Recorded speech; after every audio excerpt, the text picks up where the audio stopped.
कल्पनाओं की कहानियाँ जिंदगी के पन्नों पर, क्योंकि मैं कहानी हूँ।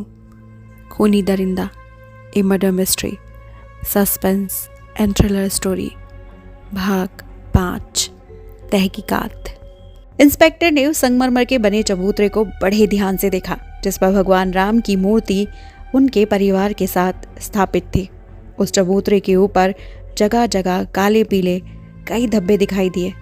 उसने पूछा, सेठ जी, मेरा अंदाज़ा ये कहता है कि भगवान की सोने की मूर्ति को इस संगमरमर के चबूतरे पर स्थापित करने के लिए कोई राग जैसे धातु का इस्तेमाल किया गया है। अब सेठ जी गहरी सांस लेते हुए कहते हैं, भगवान राम की मूर्ति बैठी हुई मुद्रा में थी, इसलिए उसके गिरने या लुढ़कने का तो कोई प्रश्न नहीं उठता था। फिर भी राम को 2 इंच मोटी चादर बनाकर उस पर मूर्ति को इस तरह जमा दिया गया कि मूर्ति हिलडुल ना सके। राम की 2 इंच मोटी चादर का वजन मूर्ति के वजन से भी अधिक था। उसके ऊपर मैंने चांदी की एक सूत मोटी चांदी की चादर चढ़वा दी थी, इसलिए राम की 2 इंच मोटी चादर का वजन और भी ज़्यादा बढ़ गया था। उसके अंदर फिर फिट हो जाने के बाद तो कोई भी पहलवान उस मूर्ति को हिला नहीं सकता था। इसलिए चोर को गैस बर्नर का इस्तेमाल करना पड़ा, क्योंकि राम की इतनी मोटी चादर में जड़ी मूर्ति को उठाकर ले जाना पॉसिबल नहीं था। चोर ने रांग गलाकर मूर्ति को चादर से अलग किया है और फिर रांग की उसी मोटी चादर और सोने की मूर्ति को लेकर रफू चक्कर हो गया। लेकिन इंस्पेक्टर तिवारी कहकर चुप हो गया। अब सेठ जी बड़ी हैरानी और अचरज भरी नज़रों से उसकी ओर देखने लग जाते हैं। अब अपनी तहकीकात को आगे बढ़ाते हुए इंस्पेक्टर कहता है, मेरा ख्याल है उस पंडित चोर के कम से कम 3 साथी और थे, क्योंकि अकेला आदमी के बस के नहीं है ये काम। इतनी भारी भरकम सोने की मूर्ति और एक सूत मोटी चांदी की चादर में जड़ी रांगे की मूर्ति से भरी 2 इंच मोटी चादर को यहाँ से उठाकर बाहर ले जाना। अब अपने स्टाफ के लोगों को आदेश देते हुए इंस्पेक्टर तिवारी कहता है, आप लोग पहले मंदिर के फर्श, दीवारों और संगमरमर के चबूतरे पर उंगलियों के निशान ढूंढो और फिर फुटप्रिंट्स चेक करके ये देखो उस पाखंडी पंडित के बाकी के चोर साथी मंदिर में कहाँ से आए और अपना काम पूरा करने के बाद किस रास्ते से गए। अब सेठ जी भी अपनी सलाह देते हुए कहते हैं, मेरे हिसाब से उस पाखंडी पंडित के साथी मंदिर के बराबर बने उस दरवाजे से आए होंगे जो मंदिर के पीछे बगीचे में खुलता है, क्योंकि मैंने उसी दरवाजे को खुला हुआ देखा था। वैसे मंदिर की इस बाईं ओर दीवार बनी है जिसमें 3 खिड़कियां भी हैं, बगीचे में खुलती है, लेकिन ये खिड़कियां कल रात से ही बंद हैं। मुझे लगता है कि चोर और उसके साथियों ने इन खिड़कियों का इस्तेमाल नहीं किया होगा।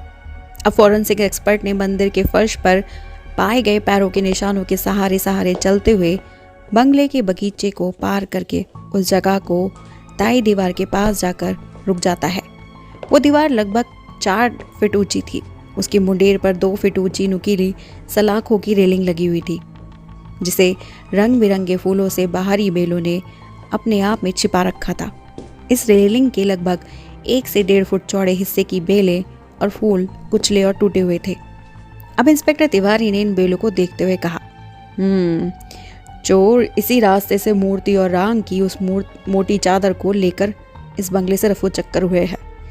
लेकिन अभी भी एक बात समझ में नहीं आ रही जो मेरे दिमाग को खाई जा रही है कि बंगले के गेट पर पहरा देने वाले गार्ड ने उन लोगों को मंदिर के साथ वाले दरवाजे से निकलकर उस बाउंड्री वॉल तक आते हुए क्यों नहीं देखा, जबकि यहाँ से और बगीचे से बंगले का मेन गेट साफ साफ दिखाई दे रहा है। तभी सेठ जी ने बंगले के मेन गेट की तरफ पलट कर देखा, लेकिन कोई जवाब नहीं मिला। अब इंस्पेक्टर तिवारी रेलिंग पकड़कर बाउंड्री वॉल पर चढ़ गया। उसके ठीक सामने सड़क के किनारे पर धूल पर किसी कार के टायर के निशान दिखाई दिए। उसने कुछ सोचा और फिर बोला, भगवान राम की सोने की मूर्ति और रांग की चांदी की मोटी चादर से जड़ी 2 इंच मोटी पट्टियां कार में रख कर ले जाई गई हैं। अब इससे ये बात तो तय है कि मूर्ति चोरी करने वाले किसी बहुत बड़े गैंग के लगते हैं। तभी सेठ जी चौंकते हुए कहते हैं, इंस्पेक्टर साहब, मुझे सोने चांदी का कोई लालच या मोह नहीं है। असल में भगवान राम की वो मूर्ति मेरे तन मन के साथ इस तरह जुड़ गई है कि उसके बिना आज मैं अपने आप को एक ऐसी लाश की तरह महसूस कर रहा हूँ जो प्राण निकल जाने के बाद भी चल फिर रही हो। आप जैसे भी हो उस मूर्ति को ढूंढिए, मैं आपको मुंह मांगा इनाम दूंगा। इंस्पेक्टर अपने होठों पर हल्की सी मुस्कान लिए हुए कहता है, इनाम की कोई ज़रूरत नहीं है सेठ जी। उस मूर्ति को ढूंढना और अपराधी को उनके किए की सज़ा दिलवाना मेरा काम है, और मैं आपको इस बात का पूरा पूरा भरोसा देता हूँ कि मैं अपना काम पूरा करके रहूँगा। इतना कहकर वो अपने स्टाफ से बाकी लोगों के साथ बंगले की पोर्च की ओर चलने लगा, जहाँ पुलिस की गाड़ियाँ खड़ी थी। थोड़ी देर बाद पुलिस की गाड़ियाँ वहाँ से बड़ी ही तेज़ी के साथ पुलिस स्टेशन की तरफ दौड़ी जा रही थी। सुबह के न्यूज़पेपर के फ्रंट पेज पर पब्लिश इन न्यूज़ को पढ़कर पुलिस कमिश्नर मिस्टर देशमुख शांत और सौम्य चेहरा गुस्से से तिलमिला उठा, जिन पर उनके पीए इंस्पेक्टर राठौड़ ने सुर्ख पेंसिल से मार्क किया हुआ था। एक ही रात में पुराने हनुमान मंदिर और शहर के फेमस व्यापारी सेठ के बंगले में मूर्तियां चुराकर मूर्ति चोरों ने पुलिस डिपार्टमेंट के मुंह पर एक करारा तमाचा नहीं मारा था, बल्कि उन्हें एक बहुत ही बड़ी चुनौती दे डाली थी। जोरबाग कॉलोनी के इंचार्ज इंस्पेक्टर तिवारी से कहो, दोनों वारदातों की इंक्वायरी रिपोर्ट लेकर फौरन यहाँ चलाए। पुलिस कमिश्नर ने इंटरकॉम का स्विच ऑन करके अपने पीए इंस्पेक्टर राठौड़ को ऑर्डर दिया। इंस्पेक्टर राठौड़ ने बहुत सीरियस होकर कहा, ओके सर, और इंटरकॉम का रिसीवर रखकर दूसरे टेलीफोन पर जोरबाग के पुलिस स्टेशन का नंबर डायल करने लगा। दूसरी ओर से किसी ने कहा, जोरबाग पुलिस स्टेशन। अब अगली आवाज़ राठौड़ की आती है और वो पूछता है, इंस्पेक्टर तिवारी कहाँ है, उन्हें फ़ोन पर बुलाइए। बदले में दूसरी तरफ से आवाज़ आई, अभी बुलाता हूँ सर। कुछ सेकंड के बाद इंस्पेक्टर तिवारी की आवाज़ आई, यस प्लीज़। अब इंस्पेक्टर राठौड़ ने लगभग ऑर्डर देते हुए कहा, इंस्पेक्टर हनुमान मंदिर और सेठ जी के यहाँ हुई मूर्ति चोरी की इंक्वायरी रिपोर्ट लेकर फौरन यहाँ चले आइए। PC wants to see you immediately.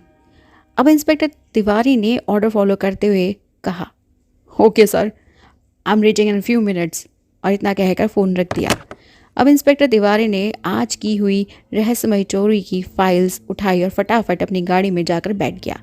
थोड़ी देर बाद उसकी जीभ हवा से बातें करते हुए पुलिस कमिश्नर मिस्टर देशमुख के बंगले की ओर दौड़ी चली जा रही थी।